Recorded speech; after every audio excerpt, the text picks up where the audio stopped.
이어서 네. 또 준비한 게 있습니다. 네, 함께 보시죠. 자, 그럼 유세 현장에서 민주당 의원들 춤추는 모습을 좀 한번 보죠. 자, 먼저 장경태 의원은 팔로 웨이브를 추고 있고요. 그리고 춤으로 유명한 박찬대 의원은 머리 위로 크게 원을 그리며 들썩이고 있네요. 최민희 의원, 니키 딘가요. 무릎을 휘켜들며 흥겹게 춤을 추고 있고, 다음은 전현희 의원인데요. 조금 뻣뻣해 보이네요. 민주당 의원 다수가 이렇게 이재명 후보를 위해 춤으로 대동단결한 모습이었습니다. 박찬대 원내대표도 보니까 현장에서 춤을 흥에 겨워서 막 잘 추시는지 몰랐는데 현주가 안무의 능이에요. 박찬대 원내대표가요? 노래 잘하세요.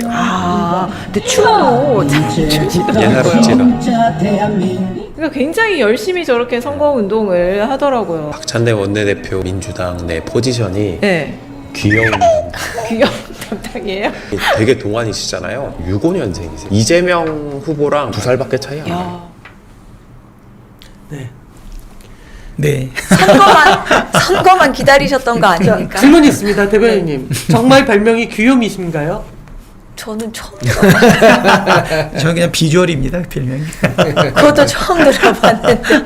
저거 지금 댄스가 앞에 운동원들 하는 거 보고 따라하는 거예요, 아니면 보고 하는 거죠. 보고 따라하는 네, 거. 왜냐면 안무를 우리가 뭐 익힐 틈도 없고. 그러니까. 예. 아까 나왔던 장면이 정식 선거운동 첫날이거든요. 인천 부평에서 바로 앞에 이제 선거 운동원들이 춤을 추면 뒤에서 보고 그대로 따라하는 거예요. 그러니까 저보고 혼자 추라 그러면 절대 못 추죠. 아니 근데 따라하는 것도 쉽지 않아요. 쉽지 않죠. 제가 몇 번 시도를 해봤는데 안 되더라고요. 센스가 있어야 돼. 그 따라하는 게 안 되는 사람들이 막 춤을 추는 겁니다. 근데 저는 막춤 안 춰요. 그래서 이번에 막춤 주의보가 있었는데 사실 나는 아니다. 나는 정확하게 안무를 보고 따라하는 거기 때문에 막춤이 아니다 했는데 그래도 춤추는 거에 대한 염려들이 많이 있어가지고 처음에 며칠 춤을 추고는 안 췄다가 오늘은 붙들려 올라가가지고 잠깐 춤을 추고 내려왔습니다. 그 제가 박찬대 의원님 인스타를 팔로우하고 있는데 여러분 그 최근 그 영상을 보면 훨씬 춤이 느셨습니다. 좀 기가 말릴 정도로 느셨는데 그 대변인께서도 사실은 이제 후보하고 같이 이렇게 다니게 되는데 또 대변인께서 직접 보는 것 속에서 기억에 남는 장소들이 있을 것 같아요. 저도 아까 말씀하셨던 순천 그리고 그 순천 가신 날 비가 하루 종일 많이 왔거든요. 뭐 여수에서도 많이 왔었고 그래서 그 비 속에서 함께 했던 분들이 기억에 많이 남습니다. 아까 말씀하셨지만 우산을 이렇게 들면 뒷사람이 안 보일까봐 옆 사람한테 피해를 줄까봐 우산을 들더라도 굉장히 높게 이렇게 드셨고요. 우산 안 드시고 그냥 우비 입고 계속 이제 기다리신 분들이 많았습니다. 그리고 저는 특히나 기억나는 장소는 제가 태어난 경주. 3년 전에도 이재명 대선 후보와 함께 갔던 곳인데 그때에 비해서 일단 많은 분들이 나오셨고요. 비가 왔음에도 불구하고 그리고 그 열망 있죠. 나라를 바꿔달라는 열망 그리고 지지한다는 표현 이런 농도가 굉장히 짙어졌다는 게 느껴졌습니다. 그리고 대구 동성로에 그렇게 사람이 많았던 게 거의 처음이지 않았을까? 그런 생각이 좀 들었습니다. 저는 인상 깊었던 데가 몇 군데 짚어보면 아무래도 이제 이재명 후보에 대한 지지 연설을 하다 보니까 이재명 대표한테 의미 있는 장소 갈 때마다 마음이 새롭더라고요. 그래서 지금 이재명 대표가 경북 안동이 고향이고 그리고 성남에서 성장하고 지금 인천에 지역구를 두고 있는 의원이잖아요. 그 세 군데가 다 이재명 대표의 삶의 여정이 묻어있다 생각하게 되니까 각각의 유세를 할 때 마음이 좀 뭉클했는데 그래도 가장 뭉클했던 건 성남이었던 것 같아요. 아까 소년공에 대한 사람들의 공감 그다음에 정서 투영 이런 게 있었잖아요. 저도 연설을 하다 보면 가장 와닿는 부분이 그겁니다. 이재명이 소년공으로 교복을 입지 못했잖아요.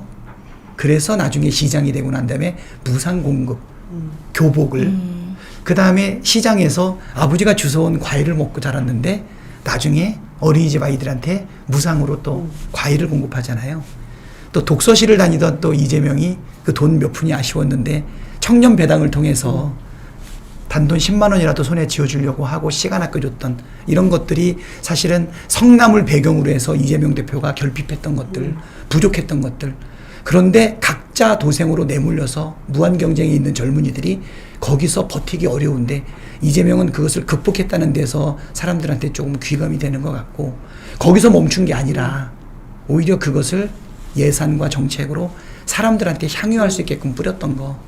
그래서 저는 성남에서 유세할 때 그 부분이 가장 와닿더라고요. 그러니까 그게 이제 다른 정치인들이랑 이재명과 다른 점인데 저도 고향이 안동입니다만 이재명 대표 태어난 곳을 저는 한 번도 가본 적이 없어요.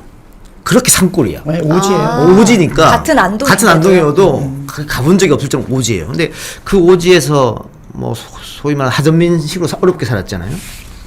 그리고 성남으로 가서 성남에서 방금 박 의원 말씀처럼 정말 어렵게 살았잖아. 그것들이 다 나중에 정책으로 투영됐잖아요. 그렇죠. 지금의 대통령 다른 후보들이 혹은 다른 정치인들이 서민의 대통령이 되겠다. 서민을 위하는 대통령이 되겠다. 서민의 아픔을 어루만지겠다. 말만 하는데 서민 생활을 한 적이 없는 분들이에요. 다. 그러니까 엘리트 기득권으로 살아온 사람들이지.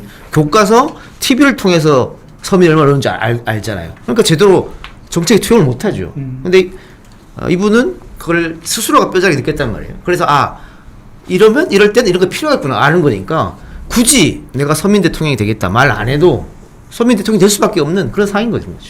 저는 두 가지 부분이 좀 보이는 것 같아요. 대한민국이 지금 45년도에 광복되고 나서 80년 동안 끊임없이 산업화와 민주화를 이뤄내고 김구 선생님의 유지대로 높은 문화가 창달돼서 전 세계에 감동을 주고 있잖아요.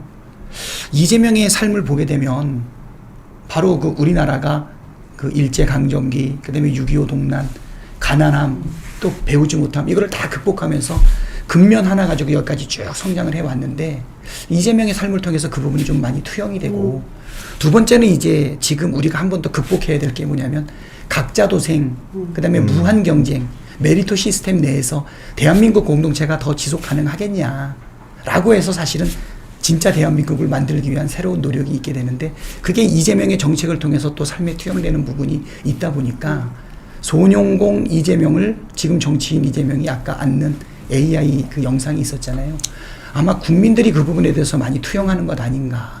그래서 저도 연설을 하게 되면 주로 그 부분을 많이 얘기하는 것 같아요. 이재명이 왜 정치하게 됐는가. 성남의료원 시민조례 47초 만에 부결되는 거 보고 결국은 6년도, 8년도 두 번 떨어지고 10년도에 시장이 되고 나서 성남의료원을 초심을 잃지 않고 설립을 하거든요. 그래서 코로나 때 그 상당한 도움이 됐었죠. 그러니까 성남의료원, 무상교육, 그 다음에 또 무상으로 공급하는 과일, 그리고 또 청년 기본소득, 수당 이런 것들을 보게 되면 자기의 삶의 애환을 극복한 거에서 멈추지 않고 정책으로 그것을 내놨다는 거. 그래서 우리 대한민국이 지금 한 번 정도는 더 회복하고 성장을 해야 되는데 그런 것을 보여주고 있지 않나. 그래서 저는 그 이준석 후보가 성남을 방문해서 이재명이 만든 성남의료원 병상 가동률이 60%밖에 안 된다고 막 비난했잖아요. 그런데 지금 우리 빅3라고 불리는 종합병원 있잖아요. 다 60%거든요. 모든 병원이 다 60%예요. 그러니까 100% 되면 이상한 거 그거는. 근데 그렇게 비난하고 그걸로 끝 해버리니까 마치 진짜 문제가 있는 것처럼. 그래서 저는 우리 언론이 좀 이런 부분은 당도 팩트 체크를 해야 되지만 언론도 그걸 그냥 따옴표로 이준석 후보 이렇게 말했습니다가 아니고 팩트 체크를 해줘서 사실과 다르다고 얘기를 해줘야 되는데 너무 게으르다 우리 지금 레거시 미디어가. 그렇게 되면은 이게 올바른 심판자가 할 수 없잖아요. 그러니까 그런 것에 너무 안타까웠어요. 저렇게 그냥 따옴표식으로 넘어가주면은 일반 국민이 어떻게 생각할까? 그게 너무 아쉬웠던 거예요. 너무 좀 이렇게 그들의 종족 특성 같죠. 이렇게 뭔가 말도 안 되는 거를 잡아내서 이를테면 제가 봤던 제일 끔찍했던 댓글, 나쁜 댓글 중에는 이런 것도 있었어요. 그 이재명 당시 대표가 테러 당했을 때, 야 네가 그렇게 자랑하는 왜 성남 안 가고 서울로 갔냐 병원을. 예. 그러니까 전 세상에 그렇게 그 추악한 댓글, 그러니까 이거 뭐냐면 남의 목숨 갖고 놀리는 거잖아요.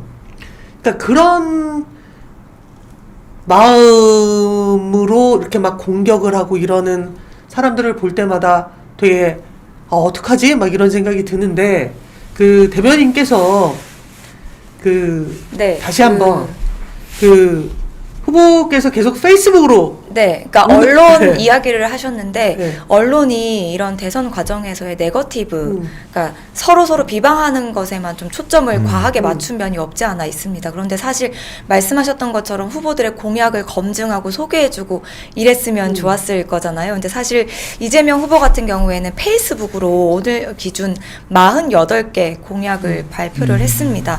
특히 민생 회복과 경제 성장 그리고 뭐 지역별, 세대별 다양한 그러니까 우리 국민의 삶을 더 낫게 하기 위해서 다양한 공약들을 준비를 해서 발표를 했고 특히 AI 글로벌 첨단 기업 육성 같은 회복과 성장에 주안점을 둔 공약 같은 경우에는 큰 화제가 되기도 했습니다.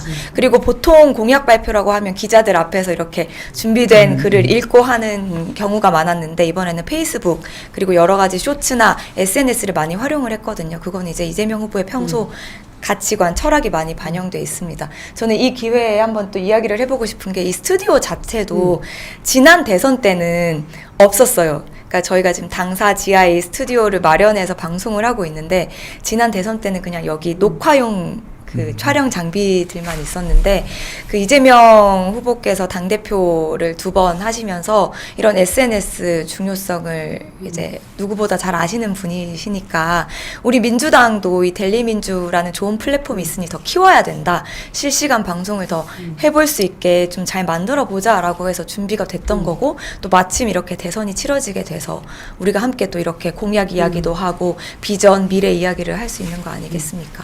그 두 분께서 가장 이건 되게 정말 한 번 더 홍보하고 싶다 싶은 공약을 좀 하나씩 얘기를 해주시면 어떨까요? 아니 저는 뭐 여러 가지 공약이 있습니다만 이제 박찬대 의원이 더 잘 아시겠지만 그 당 중앙에서 이제 거시적으로 미는 큰 공약들이 많거든요. 그런데 그런 공약들은 다른 당에서도 다 해요. 그리고 우리가 이제 중점으로 내세울 거는 이재명이 공약하면 실천한다. 이거 부분거든요. 성남시장 때도 그렇고 경기도지사 할 때도 그렇고 늘 95% 이상 실천율을 보여줬는데 그런 거를 설명하기가 좀 부족한 거야. 그러니까 일반 국민들이 봤을 때는 뭐 여기 공약이랑 저기 공약이랑 비슷하네. 뭐 이렇게. 그래서 아까 안기정 대변인이 말했던 SNS에서 후보가 직접 공약 쓰는 거 아주 미시적인 작은 것들도 다 본인이 다 자기 SNS에 올렸거든요. 근데 그런 공약들을 보면 좀 신뢰가 가죠. 이런 공약도 후보가 직접 챙긴단 말이야? 이런 거. 정말 사소한 것들이거든요. 아마 지금 후보님 그 SNS에 다 그대로 남아있을 텐데, 아주 정말 사소한 공약들도 굉장히 많이 올렸어요. 근데 그런 거 보면서 다른 후보랑은 좀 다르다. 그리고, 이 사람은 내가 내는 공약, 당에서 내는 공약이 뭔지 다 알고 있구나. 그런 좀 신뢰감이 드는 거죠. 그렇죠. 다른 후보들한테 뭔 공약 물어보면 모를걸요? 자기가 냈는데도. 근데 그거 하나하나 다 챙긴다는 게 저는 또 너무 좋았고, 특히 부산에 내려가서 했던 공약은 우리가 또 그 부산 지역이 조금 기대했다가 선거 끝나면 또 실망하고 그런 게 좀 많았었잖아요. 근데 이번에 너무 그 부산 시민들 마음 어루만져 줄 수 있는 그런 공약 또 퍼포먼스 전재수 의원과 함께 퍼포먼스